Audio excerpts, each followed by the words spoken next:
దాస్ దత్త గురుజీ నా యొక్క పాదాభివందనములు. ఈరోజు ఈ వేడుకలకు ఇచ్చేసిన మీ అందరికీ నా యొక్క నమస్మాంజలు. నా పేరు చంద్రశేఖరరావు. నేను కరీంనగర్ డిస్ట్రిక్ట్లో వివిధ పాఠశాలలో ఉపాధ్యాయునిగా పనిచేసి 2017 ఆగస్టులో రిటైర్డ్ అయ్యాను. గురుజీతో నా జర్నీ 11 సంవత్సరాలు అవుతుంది. 2012లో గురూజీ గారు కరీంనగర్లో ఒక టెంపుల్కి వచ్చారు. మహాశక్తి టెంపుల్ అని మా ఇంటి దగ్గర ఉంటుంది. ఆ టెంపుల్కి వచ్చారు. టెంపుల్కి వచ్చినప్పుడు మేము గురూజీ ఆ ప్రోగ్రాంకి వెళ్ళడం జరిగింది. అదే గురూజీ అటు ప్రోగ్రాంలో ఆరా స్కానింగ్, మనిషి యొక్క ఆరా ఏ విధంగా ఉంటుంది, ఒక టెంపుల్ ప్రదర్శన చేస్తే ఎలా ఉంటుంది, ఒక తులసి మొక్క ప్రదర్శన చేస్తే ఎలా ఉంటుంది, మనం ఏదైనా మన జీవితంలో ఉత్సాహమైనటువంటి సంఘటన తలుసుకున్నప్పుడు మన యొక్క ఆరా ఎలా ఉంటుంది, దాన్ని ప్రాక్టికల్గా చూపించారు. అంటే మనం ఒక ఉత్సాహంగా ఉన్నప్పుడు కానీ, దైవ ప్రదక్షిణ చేసినప్పుడు కానీ, ఒక తులసి మొక్క ప్రదక్షిణ చేసినప్పుడు కానీ మన యొక్క ఆరా ఇచ్చుకొని పాజిటివ్ ఎనర్జీ పెరిగి అలా ప్రాక్టికల్గా చూపించారు. అలాగే మన జీవితంలో ఏదైనా బాధ జరిగినప్పుడు ఆ బాధ జరిగిన సంఘటన ఊహించుకున్నప్పుడు మన ఆరా ఏ విధంగా అంటే నెగిటివ్ ఎనర్జీ పెరిగి ఆరా తగ్గిపోతుంది. అది ప్రాక్టికల్గా చూపించడం జరిగింది.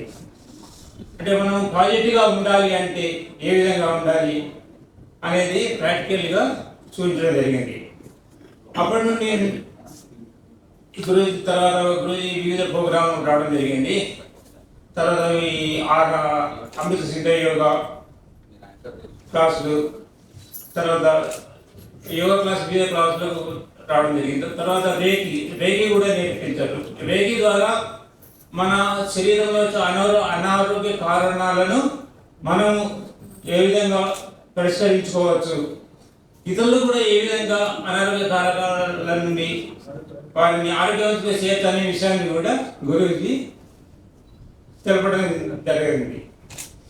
ఈ విధంగా గురూజీ ద్వారా మేము అనేక ప్రోగ్రాంలు అప్పటి నుండి 11 సంవత్సరాల నుండి గురూజీతో చేరుకోవడం జరుగుతుంది. ముఖ్యంగా మా జీవితంలో జరిగినటువంటి కొన్ని సంఘటనలు నేను చెప్తాను. మా తాదారి గ్రామము ఉమ్మడి కరీంనగర్ జిల్లా గోదావరి దగ్గర జనగామని విలేజ్ ఉంటుంది. మా నాన్నగారిని పెద్దపల్లి దగ్గర కనగారి గ్రామానికి పిల్లలు లేకుండా తీసుకొని వచ్చి పెంచుకున్నారు అన్నమాట. అయితే వచ్చిన తర్వాత మేము ఇక్కడ మా అమ్మ ఖమ్మాన్ నుంచి వచ్చిన తర్వాత మేము అంటే పెళ్ళిన తర్వాత అంటే పూర్వీకులు ఎవరు, పూర్వ దేవతలు ఎవరు అనేది మాకు తెలిసేది కాదు. కాకుండా వేరే దేవతలను పూజించుకుంటూ అటెండ్ చేయడం జరిగింది. అయితే గురూజీ మీకు లక్ష్మీ నరసింహస్వామి యొక్క బ్లెస్సింగ్స్ ఉన్నాయని గురూజీ చెప్పారు. మాకు లక్ష్మీ నరసింహస్వామి గురించి తెలియనప్పటికీ గురూజీ చెప్పడం జరిగింది. అయితే ఈ లక్ష్మీ నరసింహస్వామి బ్లెస్సింగ్స్ ఉన్నాయని చెప్పడం వల్ల మేము ఒకసారి ఆ జనగామ విలేజ్ ఒక ఫంక్షన్ ఉంటే జనగామ విలేజ్కి వెళ్ళాము. ఆ జనగామ విలేజ్కి వెళ్ళినప్పుడు ఆ విలేజ్లో అక్కడ తెచ్చుకోండి మా పెద్ద నాన్న వాళ్ళు అక్కడే ఉంటారు అన్నమాట. పెద్దనాన్న వాళ్ళు నా యొక్క ఇలవెల్పు ఆ జనగామ విలేజ్ అంటే గోదావరి దగ్గర సింధిలోనే విలేజ్ ఉంటుంది. అక్కడ లక్ష్మీ నరసింహస్వామి టెంపుల్ ఉంది, ఫేమస్ టెంపుల్.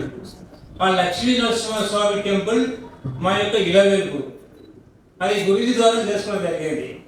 అంతవరకు నచ్చలేదు, మా ఇలవెల్పే తెలియదు. అంటే మాకు నాన్నగారు వేరే దగ్గర పెంచుకున్నారు కాబట్టి మా పూర్వీకుల యొక్క దేవత ఆ ఇలవెల్పును మర్చిపోవడం జరిగింది. తర్వాత గురూజీ మొదలు చెప్పారు లక్ష్మీ నరసింహస్వామి యొక్క బ్లెస్సింగ్స్ ఉన్నాయి అన్న అప్పుడు తెలుసుకోవడం వలన అక్కడ జనగామ విలేజ్ అడగడం వలన మన యొక్క ఈ పూర్వీకుల యొక్క దేవత ఇలవెల్పు లక్ష్మీ నరసింహస్వామి సింధిలో అని చెప్పడం వల్ల మేము సింధిలోకి వెళ్ళాము. సింధిలో అప్పటి సింధిలోకి వెళ్తాం. అది గురూజీ ద్వారానే ఇలవెల్పును తెలుసుకోవడం జరిగింది. గురూజీకి మహేశ్వరరావుకి అలాగే ఉన్నారు. ఇంకొకటి కులదేవత, ప్రతి వారికి కులదేవత ఉంటుంది. మనం మనకు ఇలవెల్పు మర్చిపోతున్నాం, కులదేవత మర్చిపోవాలి. చాలా మంది తెలియదు. మా కులదేవత కూడా మాకు తెలియదు. మా కులదేవ తెలియకుండా మేము ఫస్ట్ ఏం చేసాం, మా మదర్ యొక్క అంటే అక్కడ వేమనవాడ టెంపుల్కి వెళ్ళేది. అంటే వేమనవాడ టెంపుల్కి వెళ్ళి అక్కడ పిల్లలకు అంటే మామూలుగా పుట్టినట్టు అట్లాంటి ప్రోగ్రాంలు అన్నీ కూడా వేలవాడ చేసాం. తర్వాత గురుజీ ఏం మీకు ఐలన్న దేవుని ఐలన్న అనే ఒక దేవుడి అనే వస్తుంది అని చెప్పారు గురుజీ. అంటే ఇప్పుడు చాలా మందికి ఐలయ్యని పేర్లు ఉంటాయి. ఐలయ్యని పేర్లు ఏ దేవుడిది అని తెలుసుకోమన్నారు గురుజీ. ఐలయ్య పేరు చాలా మందికి ఉంటాయి, కానీ ఐలయ్య దేవుడు ఏ దేవుడు అని తెలుసుకోవడం జరిగింది. అయితే నేను తెలుసుకోవడానికి ప్రయత్నం చేశాను, కానీ ఆ ఐలయ్య దేవుడు ఎవరు, ఆ టెంపుల్ ఎక్కడ అనేది తెలియలేదు. ఈ విషయం కూడా గురుజీ దగ్గర ఒక శిష్యుడు వచ్చినప్పుడు శిష్యుడి ద్వారా గురుజీ చెప్పారు. ఆ శిష్యుడు గురువు చెప్పారట. ఆ గురుజీ మళ్ళీ నాకు పూజ చెప్పారు, మీ యొక్క దేవుడు దొరికారు, అది వరంగల్ డిస్టిక్ ఐలేని టెంపుల్. ఐలేని మల్లికార్జున స్వామి. ఇప్పుడు ఆయన ఊరు మల్లికార్జున స్వామి అంటారు. ఈ మా కులదేవతను కూడా గురి ద్వారానే తెలుసుకోవడం జరిగింది. ముఖ్యంగా మా యొక్క ఇలవేపు మాకు తెలియదు, మా కులదేవత మాకు తెలియదు. ఈ రెండు విషయాలను కూడా శాసనం తర్వాత ఈ అవి శాసనం గురించి తర్వాత దేవుడే అండి. అయితే మేము టెంపుల్కి వెళ్ళొచ్చామండి. టెంపుల్కి వెళ్ళొచ్చాక ఏంటిది అని జస్ట్ రీసెర్చ్ చేస్తున్నా. ఒక యూట్యూబ్లో వీడియోస్ చూస్తుంటే ఐలోని మల్లన్న టెంపుల్ ఏంటి అని వీడియోస్ చూస్తుంటే అందులో మాకొక శాసనం ఉంది, రేచర్ల గోత్రం అని ఉంది. రేచర్ల గోత్రం వారు ఈ టెంపుల్ నిర్మాణంలో ఉన్నారు అన్నట్టుగా శాసనం అక్కడ రాసింది. సో రేచర్ల గోత్రం అంటే యాక్చువల్గా మా గోత్రం. సో మాకే తెలియదు అక్కడ మా పూర్వీకులు ఆ టెంపుల్ కట్టారని. సో అది అప్పుడు తెలిసింది. So that is really excellent. English కూడా పద్మనాయక అక్కడ శాసనాల పైన పద్మనాయక వంశస్థులు రేచర్ల గోత్రం వాళ్ళు ఆలయ నిర్మాణంలో పాల్గొన్నారని అక్కడ యూట్యూబ్ వీడియో తెలుసుకోవడం జరిగింది. అంటే మా రేచర్ల గోత్రం కాబట్టి మేము గురి ద్వారానే అది యూట్యూబ్ ద్వారా తెలుసుకోవడం జరిగింది. అంటే అప్పటి వరకు మాకు తెలియదు. తర్వాత ఇంకొక సంఘటన, మేము గురుజీ ప్రోగ్రాం వచ్చి వెళ్ళుతుండేటప్పుడు నేను మా మిస్సెస్ ఇంకో వేరే ఇద్దరు కార్లో వచ్చి వెళ్తున్నప్పుడు ఆల్వాల్ బ్రిడ్జ్ ఉంది. బ్రిడ్జ్ దగ్గర బ్రిడ్జ్ దాటేటప్పుడు కార్లో వెళ్ళేటప్పుడు ఏదో ఆర్టీసీ బస్ వచ్చి వెనక ఢీకోవడం జరిగింది. ఆర్టీసీ బస్సు ఢీకొన్నప్పుడు ముందు భాగం నుండి ఢీకొన్నా. అక్కడ వెళ్ళేటప్పుడు ముందు భాగం నుంచి బ్రిడ్జ్ దాటుతున్నాం అంతే. బ్రిడ్జ్ దాటినప్పుడు ముందుకెళ్ళి ఒక ఆర్టీసీ బస్ వచ్చి కార్ను ఢీకోవడం జరిగింది. కార్ను ఢీకొన్నప్పుడు కారు యొక్క ముందు భాగం క్యాబిన్ మొత్తం లోపలికి పోయింది. క్యాబిన్ మొత్తం పోయింది.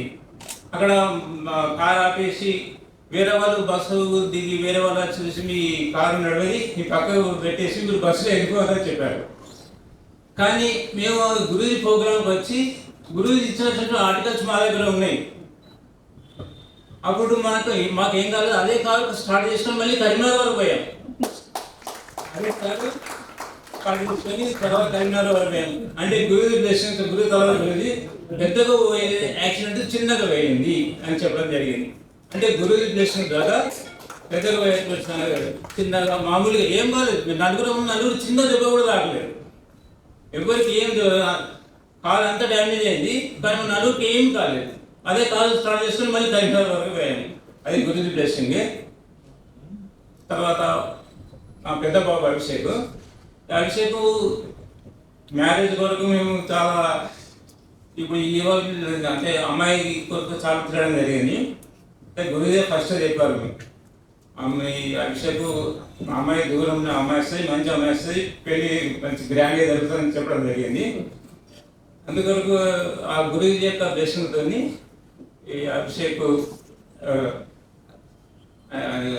ఏలూరు అమ్మాయితో ఆ గురుజీ బ్లెస్సింగ్తో ఘనంగా మ్యారేజ్ జరిగింది. లేడీ మ్యారేజ్ ఉంది. అంతా చాలా మంది ఇంకా మ్యారేజ్ చేస్తారు, ఇంకా మ్యారేజ్ చేస్తలేరు అని గురువు చెప్పారు, మాకు ఏం టెన్షన్ పెట్టుకోలేదు అనమాట. మేము గురుజీ పైన మొత్తం విశ్వాసం ఇచ్చాము. గురుజీ దర్శనంతో అభిషేకం మ్యారేజ్ ఎట్లయింది గ్రాండ్గా ఇక్కడే హైదరాబాద్లో మ్యారేజ్ అయింది. అది గురుజీ దర్శనం. చిన్నబాబు అభిరామ్ కూడా గురుజీ అని అండర్స్టాండింగ్ అని చెప్పగలుగుతారు. ఏది ఎప్పుడు మ్యారేజ్ అవుతుంది. అభిషేక్ కూడా మనం మామూలుగా పెళ్లి చేసేటప్పుడు ఒక ఏదో పంతులు అడుగుతాం. పంతులు అడిగి ఆ జాతకం కలుస్తుందా కలవదా అనే దాన్ని తెలుసుకుంటాం. కానీ గురూజీ ఆ ఇద్దరు జాతకాలు స్కాన్ చేస్తారు. స్కాన్ చేసి కలుస్తుందా కలవదా, సుటేబుల్ ఉందా లేదా.